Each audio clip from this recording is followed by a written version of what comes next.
In this video, I'm going to teach you every interaction Kiriko has with the tank role. My credentials are on screen, so let's just get straight into it. The main thing to keep in mind while playing against D.Va is that her defense matrix has a 1-second cooldown, so always throw Suzu right after she deactivates her matrix while diving your teammate. If she dives you instead, use your TP to get away instead of Suzu. Kiriko is one of the best heroes at killing baby D.Va during her ult, since both TP and Suzu make you temporarily invulnerable. You need 2 headshots with the new tank passive to kill her, but always go for it when you're able to.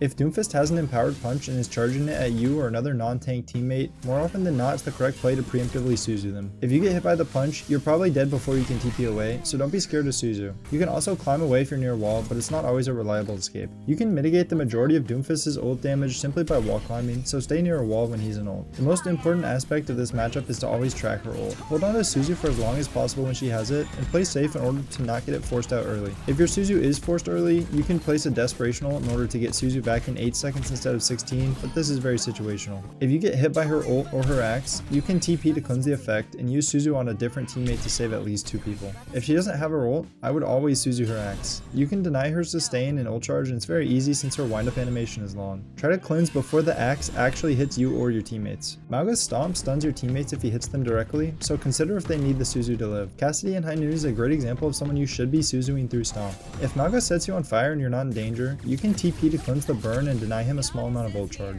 Only do so if you'll not get punished for using TP. Also, Kitsune is fantastic against cage fight, just make sure the fight's still winnable when you use it. When Orisa ults, hold the cleanse for about 2 seconds in order to allow you to fully escape while invulnerable. If she triggers the ult before then, you won't die to it anyways. If a squishy teammate not named Reaper, Mei, Bastion, or Torb gets javelined into a wall, they more than likely need Suzu, so don't be scared to use it. You should never waste time shooting a blocking Ramattra unless he's the only enemy left alive. You'll always be better off shooting at the people healing him in order to cut off his resources, since your kunai only deal 11 damage to him while he's blocking. As of season 11, you can no longer cleanse Shatter. What you can do is cleanse before he shatters to avoid it entirely, but I find this inconsistent even when I'm waiting for the shatter. It's better to just avoid the shatter yourself and then cleanse whoever he tries to pin while they're on the ground in order to save them. Reactively Suzuing a teammate that got hooked is nearly impossible to do unless you're much closer to the hog than the aforementioned teammate. The most consistent way to cleanse the hook is to throw the cleanse in front of him slightly after he throws the hook, but before waiting to see if it hits someone. It sucks, but that's what you have to do. You can wait until he lands the hook if you know he hasn't placed his trap, but you risk your teammate dying if anyone else besides the hog is shooting the hook target.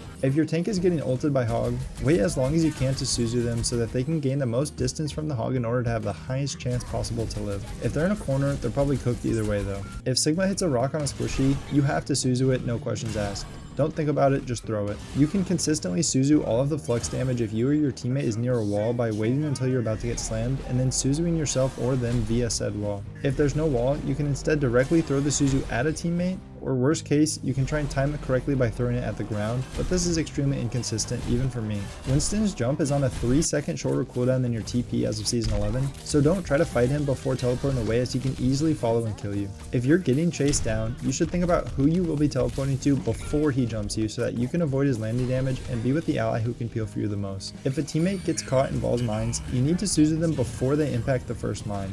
They might still die to it even with Suzu, but you can save them a decent percentage of the time. If you're the only one caught by the mines, you can TP out and save Suzu for someone else. Also, just in general, try to not spend too much time on Ball. If he isn't threatening a kill on you or a teammate, you're better off shooting at anyone else since he has no head hitbox. If Zarya lands a big grav, try to wait to use Suzu until everyone in the grav's taken around 100 damage in order to give them the best chance of surviving. If they have burst damage characters like Junkrat or Pharah, do your best to time your Suzu to immune your team from one of their projectiles. If this video gets 100 likes, I'll teach you how to play Kiriko against the other roles as well.